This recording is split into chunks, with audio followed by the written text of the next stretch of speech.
I was born in a small coastal town, the sort of place that never quite caught up with the times, and where fear and superstition had much more weight than logic or science. Growing up, I'd always thought the place was dull, with little to do and way too much gossip. That belief followed me even well into my 30s, though then working as a fisherman and hearing tall tales on a daily basis, I'd at least learned to keep my opinions to myself. The Salt Witch was one of the local myths, a powerful being who made bargains with people. Depending on your wish, you could walk out richer than a king or lose life and limb before even blinking. You should not anger the Salt Witch. For most of the time, that was the town's version of the boogeyman, a story told to scare children into behaving. But it only took one too many bad fishing seasons or a particularly harsh winter for people to start getting really serious about the witch, to the point a raft would be sent to sea to appease her. I once watched that raft leave port for 6 years in a row, full of flower garlands and offerings we'd be better keeping, and pushed into the ocean by sailors far too stubborn to admit it was pointless. A part of me always thought it was stupid, until my mother got sick.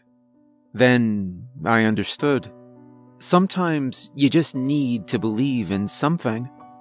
It was said anyone who seeked the Salt Witch out was either a fool or had nothing to lose, with not enough money to call a doctor, and Mom's almost constant fear and strange fits. I was despaired enough to fit in the second category. I followed every story of her I could find, from the common fisherman tales to increasingly obscure rumors, wandering through the ports and long past the town's outskirts. For a time, that's all I did. Anytime I wasn't nursing my mother, I'd roam around the coast on my little boat, only half working and barely sleeping. I did it for what felt like ages and was about to give up, until one day I finally saw something moving just across the bay curve. The gaggle of children was the first thing I noticed once I'd made my way back to shore. There were over a dozen of them in varying ages from infants to teenagers, picking shells and running and whatnot. Their laughter filled the air, fighting for space over the cries of the seagulls, and a particularly curious toddler even wobbled his way to inspect me. "Hey, don't run too fast now," I said. "Oh, sorry, sir. They go where they please." By the edge where the waves met the sand stood a solid white figure. Lucy was a young woman of graceful features, with fair skin and hair cascading in waves down to her hips, pale as if made of the very sea foam that covered her feet. I'd never seen an albino before, rare as the condition is, and her light cotton dress in the early morning glow made her seem almost ghostly. I don't quite remember what I was thinking at the time, but I'd barely slept in over a week, and truth be told, I was barely keeping myself on my feet. No way I'd find it in me to watch out for any inhuman forces at play, or tests to deem me worthy. The first thing I did when I laid my eyes on her was mumble, "Help," and faint at her feet, almost flattening the toddler in the process. When I woke up, I was lying on a couch, tucked under a thick blanket. The scent of flowers and food reached my nose, and I felt warm and comfortable for a whooping 2 seconds until my mind registered I had no idea where I was. It seemed to be a very large house, with its own orchard and a backyard visible through the windows, and a foundation of stone and brick rather than the woodsy style I was used to seeing around town. I walked around a bit, and over to what I guessed to be the front door. The building rested at the very top of the reef, standing just far enough from the edge, and at such an angle, it and the trail that led up there couldn't be seen from below. But standing on the doorstep and looking through it, one could see the whole town stretching below our feet, its distant noise and chatter reaching us like whispers in the wind.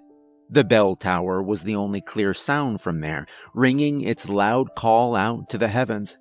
It was 8 in the morning. A gust of wind and vertigo hit me. and I quickly scooted back to my spot on the couch. There were children all around, eating breakfast or studying or going about their morning routine. None of them were reacting to my presence much, though, either as if I wasn't there or belonged there all along, and I'd started wondering whether or not I should get up the stairs and explore the upper floor of the house when the pale girl I'd seen on the beach came over carrying a tray of food, fruits and jam, yogurt, and a fresh loaf of bread. I took it as my cue to remain where I was. She set the tray down in front of me and let me take a few bites before asking, "What happened to you?" My mother was kicked out of home in her late teens. I don't know whether I was the very reason she was kicked out, or if my presence was the result of some less than fortunate encounter in a dark alley. Fact is, I was born, and we only had each other. She raised me on her own until I grew old enough to start working too. It turned out it was a lot easier to find a job when you're a man, and I did well enough that she could retire without us starving. But with that considered, we barely got by. So when she got sick and the usual home remedies weren't working, there wasn't much we could do. We couldn't pay for a doctor. We could only wait for death. Or go meet the Salt Witch. So there I was. "I'm not a witch," she sighed, "but I'll see what I can do." Ideally, she said, if someone was sick, I should have brought the patient with me so she could give them a checkup in person. But Mom was bedridden, so it couldn't be helped. She couldn't go down to the town with me either, since the townsfolk hated her. So instead, she asked me about my mother's symptoms. How bad were her fevers? Was there any obvious infection? Did she cough? And if so, were the coughs dry or wet? How well she slept? I described everything as well as I could, and then Lucy went into the kitchen. I could still see her sifting through bundles of herbs and empty bottles, clearing space on the counter before she remembered to close the door. I exhaled slowly, letting my shoulders relax while I waited. The Salt Witch myth was already around before I was born, but if I assumed Lucy's uncommon looks weren't the only occurrence throughout the generations, then it wasn't hard to think the rumor started when someone up her family tree first moved in. I guessed maybe her grandmother or other old relative. And I just realized that up to that point, buried deep beneath layers of skepticism and denial, I'd been terrified. People told so many horror stories about her. Some said she was fickle and cruel, rising the tides and controlling the weather. Others, that she was made of stardust and cobwebs, older than death, and just as cold. And if you crossed her wrong, she'd turn you to salt. I'd searched for her with my prayers said and ready to die, waiting for the town's bell to ring and announce me gone in the morning. But she was just a woman who happened to look a little different from everyone in the place she lived at, and they chose her as a gossip target. I wanted to throttle them. She came back from the kitchen with a flask and held it out for me to take. "How do I use this?" "A small drop every morning and no more. It's pretty strong." I turned the flask around and checked it up close. It was the size of those cough syrup bottles you'd see at the drugstore, but without a label. The liquid sloshed inside, tinting the clear glass walls with a coat of brownish black.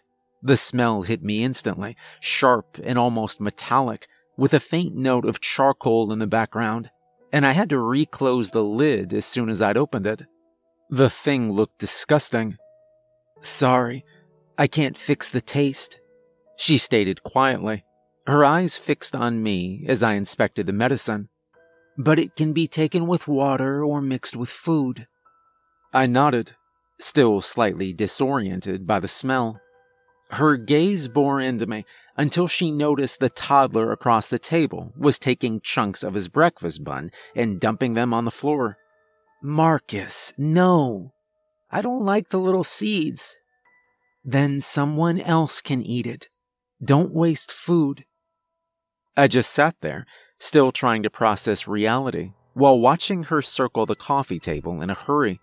I'd expected something more ominous, I guess, like filling that vial with my blood in payment once it was empty, give up my firstborn for the exchange or something on that line. Not a 3-second stare and rushing off to still a child's little hands. And what do I give you in exchange? She looked back at me and hummed in thought for a second. How about you come over and help me with my siblings until my mother feels better? Of all things, she wanted me to babysit. I was speechless for a while, then let out a breath I didn't know I'd been holding. Huh, I can't believe people make so much stuff up. But even then, if everyone who met you died, you'd not have any more visitors, right? That would be bad, yes. She agreed, though judging by how her head tilted in confusion, my dark attempt at humor had flown over her head, likely for the best. And that's how my routine came to be. When I woke up every day, I put a drop of medicine for my mom in the water by her nightstand, and left. My afternoons were spent fishing at sea or selling my earnings at the market, and I came home in the evenings. But my mornings were spent at the house over the reef with Lucy and her family. The weeks stretched into months. My mother's health improved, but even after she recovered, I still found myself following the same path towards that house, hiking the trail up the reef and rising along with the sun until the town's hustle and bustle was only faint background noise. Those mornings were my favorite part of the day. Opening the curtains and tidying up the house, setting up the laundry, preparing breakfast together, before finally waking up the kids.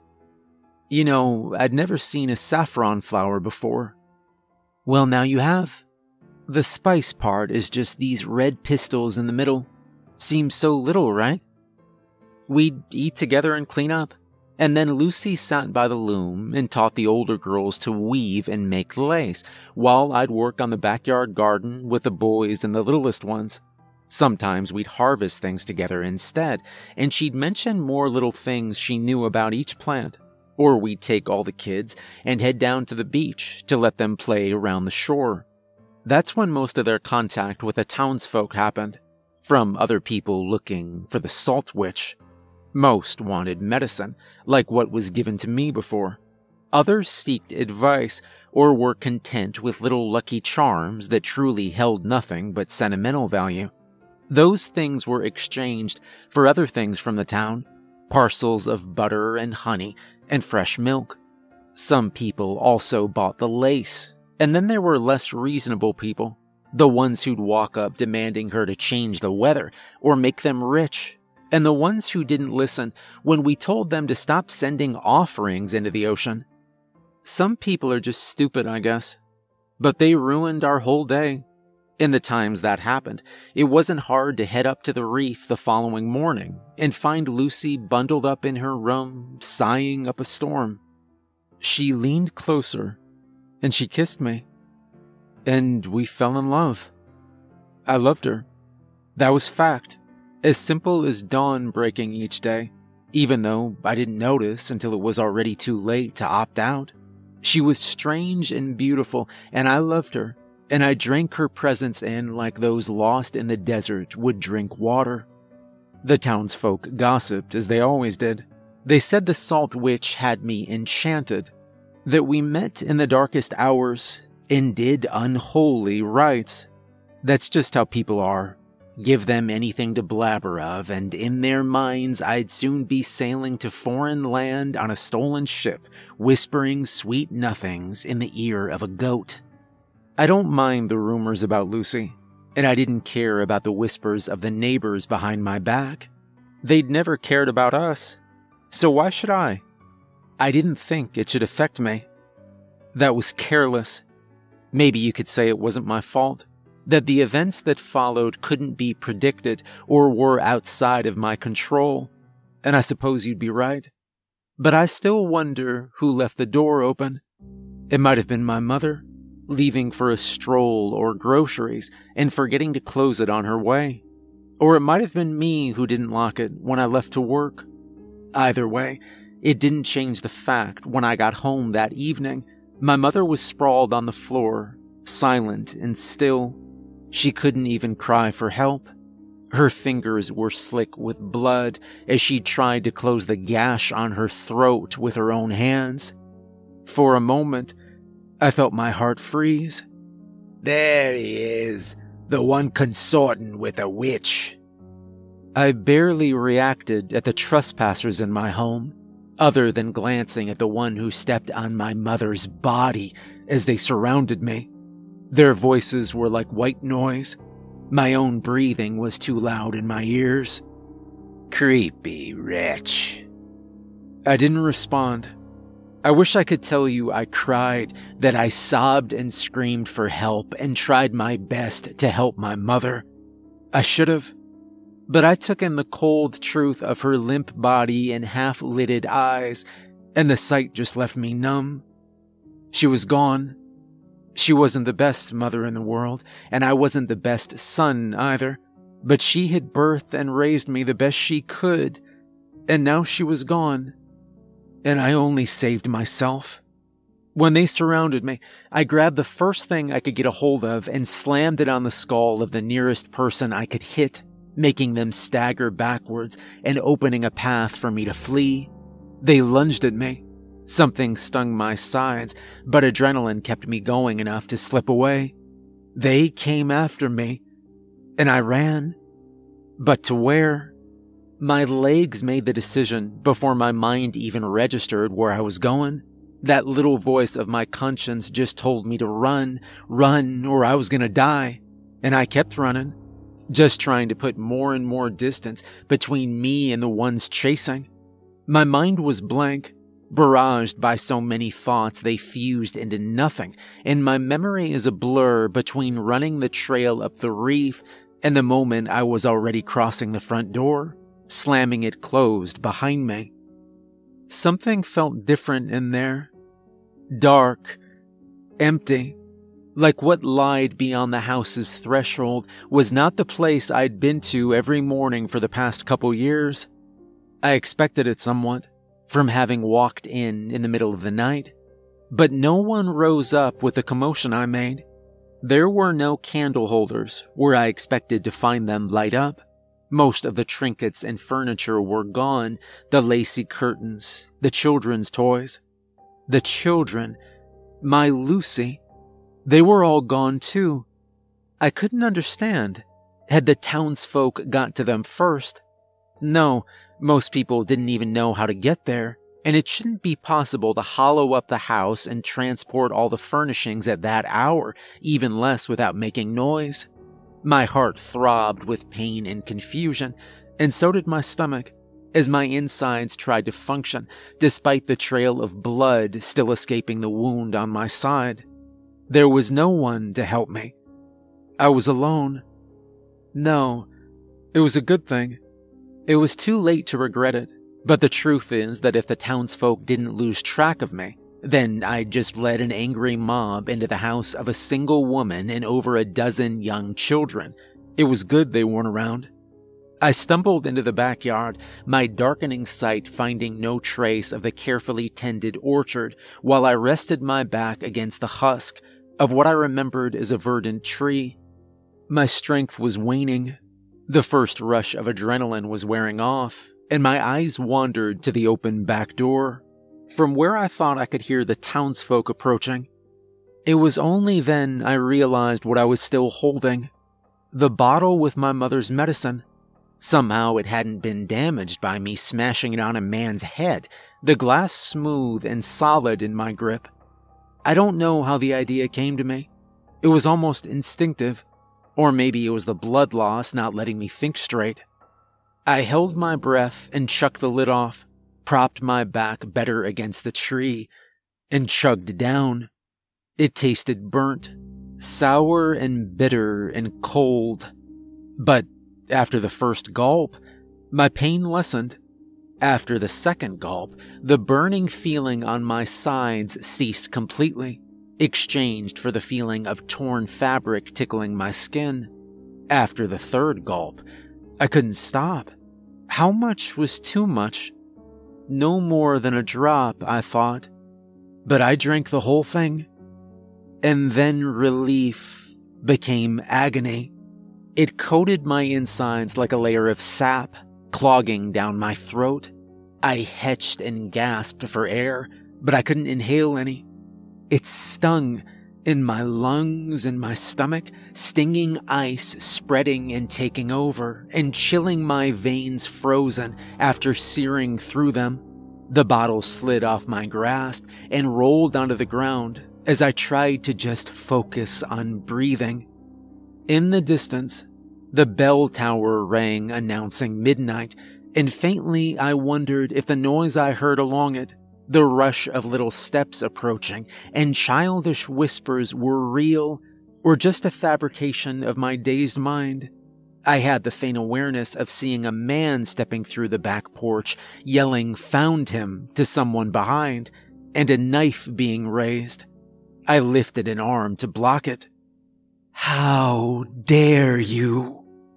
The words thundered above my head, spread in a wave of outrage, panic, and grief that almost drowned out my own. My sight went white, but not from passing out.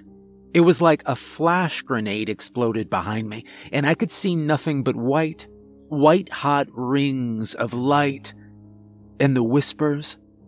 It was like a legion of voices fused into a single one, and yet it had something familiar. Most of my pursuers never reached the orchard. I could hear them through the half-open door, along with Lucy.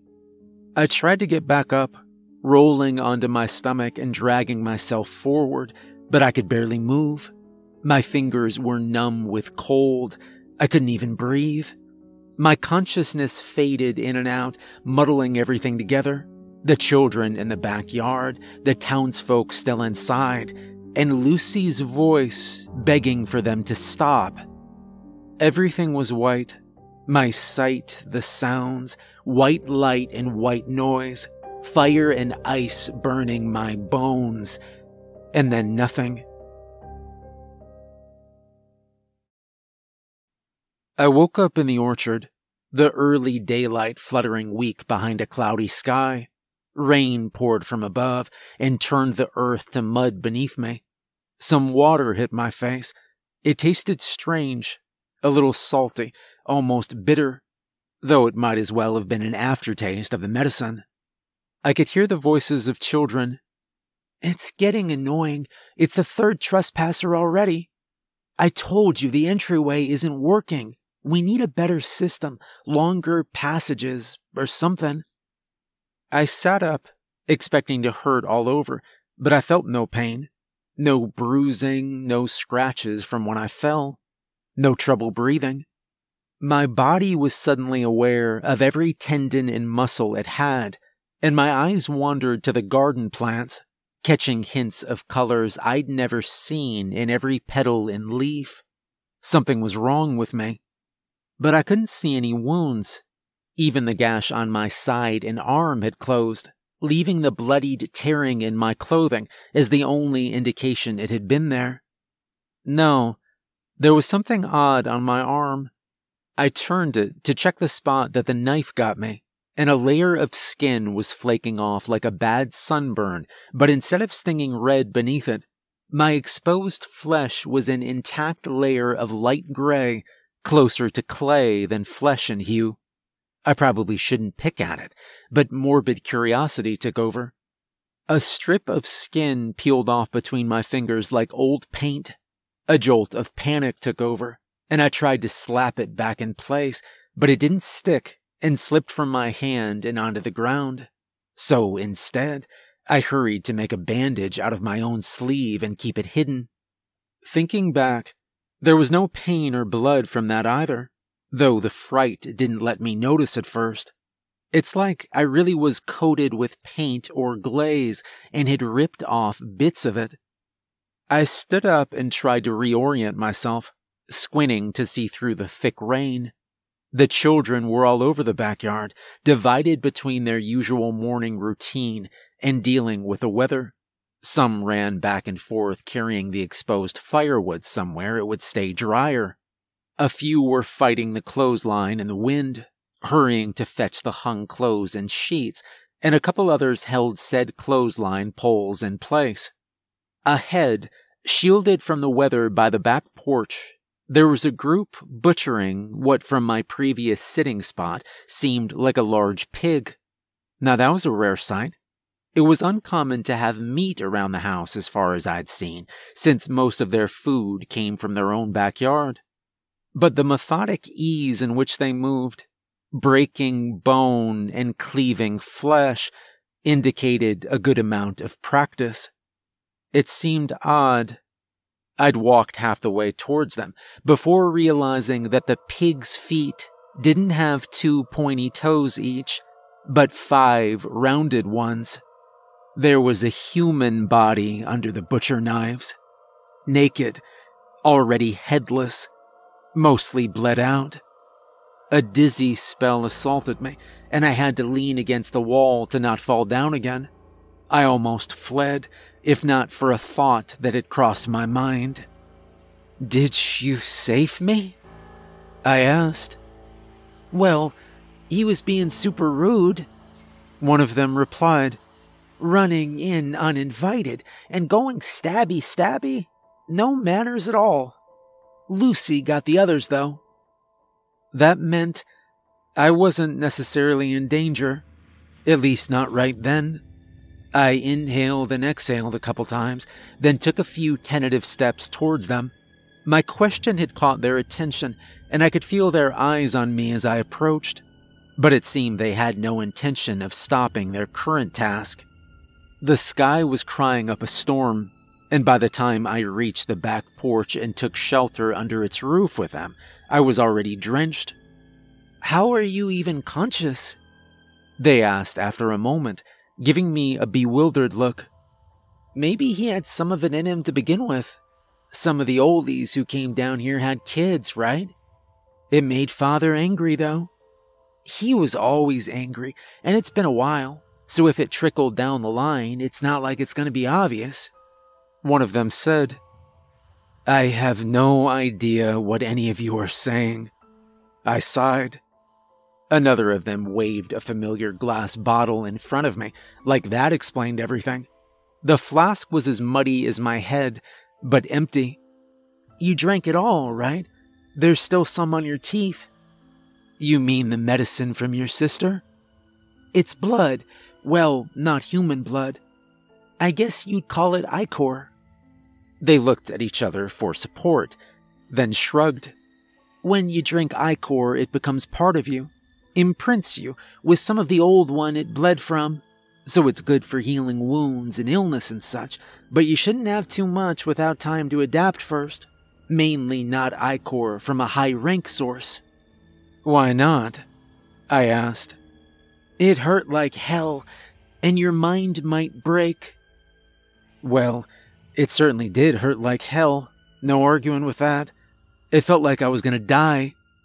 "You're not surprised?" "Surprised about what?" "You thought we were all human, right?" "I guess I do have some questions," I admitted. The children had caught me off guard, but I had a guess. I'd come looking for their sister while following an old myth, after all. It's just, even if I knew that, some things are hard to accept until they hit you in the face, and I just lost the only blood family I had last night. My stomach was tied into a permanent knot, my heart both numb and stinging at the same time, while I tottered the line between denial and acceptance. But she was always a little different. Granted, she seemed more normal than the stories told, human enough to feel safe sitting at the same table, sharing the same food, chatting and making plans, while the kids chittered in the background. And yet, odd enough to not question when she took trays from the oven with her bare hands, or why it always seemed to rain when she looked sad or tense. So I knew, even if I didn't want to believe it. I knew it long before noticing the buildings and landscape seen beyond her windows didn't exist in the town where I was born, or how for every appeasing raft the people sent to sea, there'd be yet another waterlogged crying bundle in the house to take care of, another little sibling, another offering. I knew, and it didn't matter. Not to me. She said she wasn't a witch, and I trusted her. "What time is it?" "It's morning," one said. "It's always morning," another one quipped. "I don't think he knew that either," the first one replied. I had so many questions, but the kids were too distracted to answer more, busying themselves with the butchering duty, and I left them to it. I couldn't see Lucy anywhere, and with the past hours accounted for, I needed to find her. I needed to talk to her. And then I did find her in the living room, and I couldn't manage to say a word. She was standing in the middle of the room, staring at her own hands like they were something filthy. I couldn't see her face well from where I stood. Her hair was in the way. But there was pain in the tone of her voice, in the rain pouring outside, and the slight trembling of her shoulders. Her lips barely moved, mumbling the same thing over and over again. It took me a while to understand the words. "I told you to stop. Why didn't you stop?" I briefly wondered why all the kids were in the backyard instead of with her, but they probably didn't know what to do, other than give her space and make sure the daily chores would be done. There was no one else in sight, only salt up the walls and salt piling on the floor and salt statues all around. Curiosity led me to inspect the nearest ones. They were all pure white, except when I eyed the faces up close, faint wet marks remained trailing down from their eyes. Red tears. I raised a finger to touch the stains, though there was no point in the gesture. No sign of life was left in them, but the blood lining down their cheeks, forever frozen in their prison of salt. This wasn't witchcraft. Witches are humans with strange skills. She said she wasn't a witch, and I trusted her. She couldn't be a witch if she's not human. I glanced at her from over my shoulder when I noticed I couldn't hear her mumbling anymore.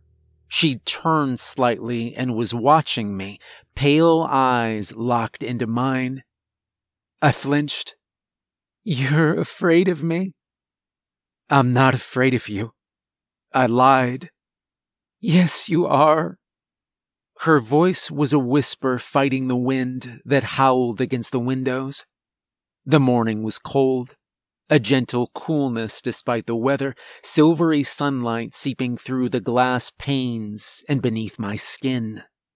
Another white lie. But what wasn't a lie?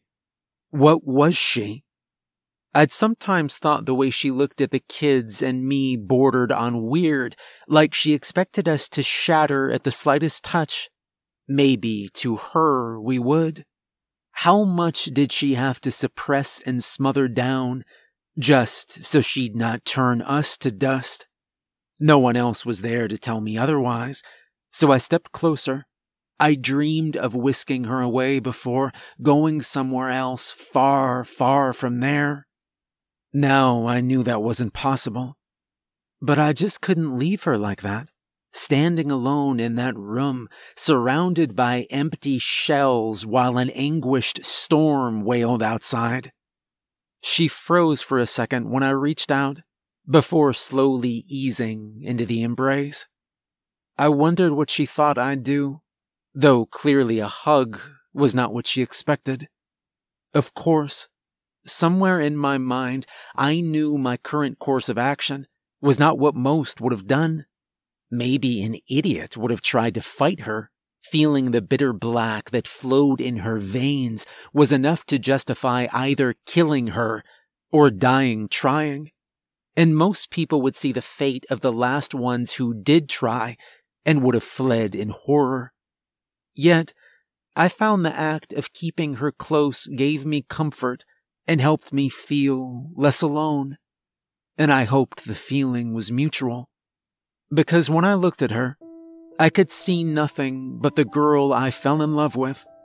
The girl who knew the names of every herb and weed, but got sarcasm as well as a child would get quantum physics. Weird and quiet and sweet, with an inherent gentleness in everything she did that for the life of me, I never managed to match. She was still the same, even while surrounded by bodies and with her own body pressed against mine, shivering in my arms. Her head was tucked against my shoulder, and I hid my face in her hair. It smelled of ozone and earth and dew on leaves, like the ghost of a garden. I was afraid, yes, but I never felt unsafe near her.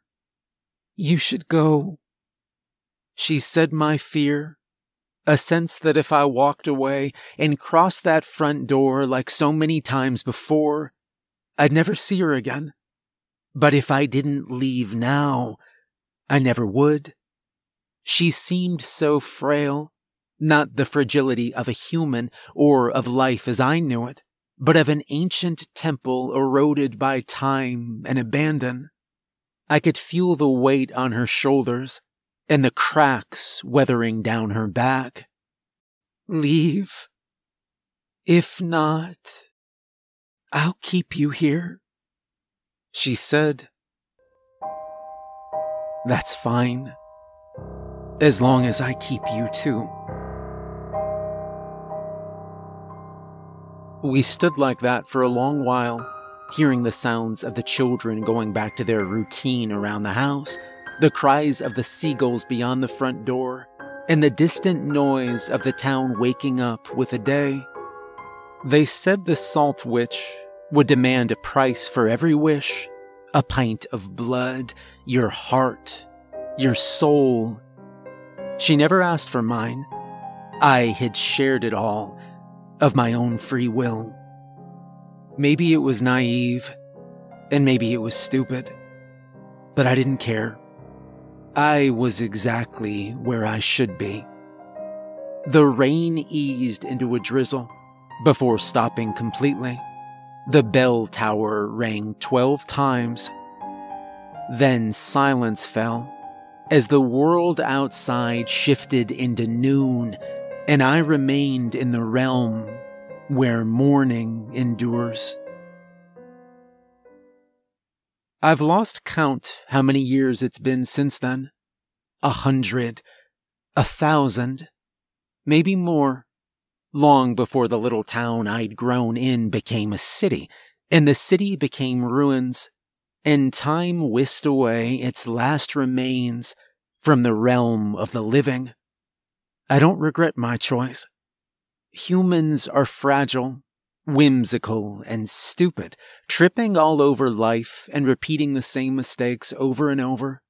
But if you have anything in your favor, it's that the innate ability to choose and change and create.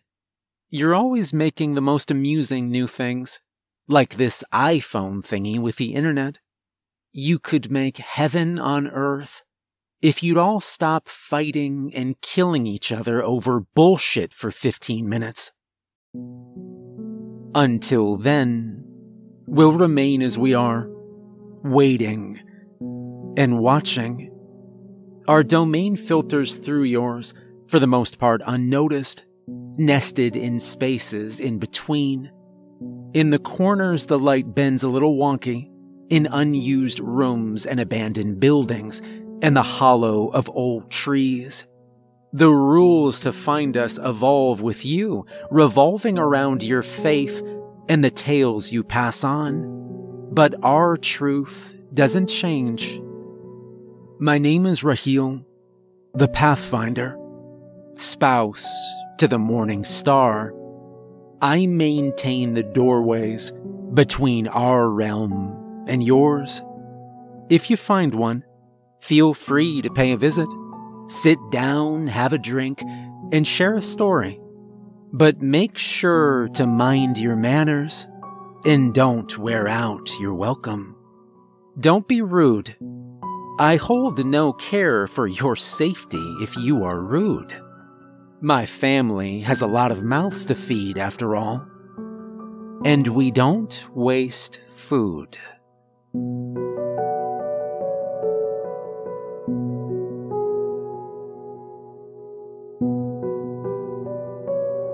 Hey everyone, remember to like and subscribe if you enjoyed the video, and a special thank you to the author TheShadyPear for letting me narrate such a beautiful story. Make sure to check out more of the author's work, there'll be a link in the description. If you'd like to support me further, there's a link to my Patreon in the description, and I hope you have a great night. Thanks for listening.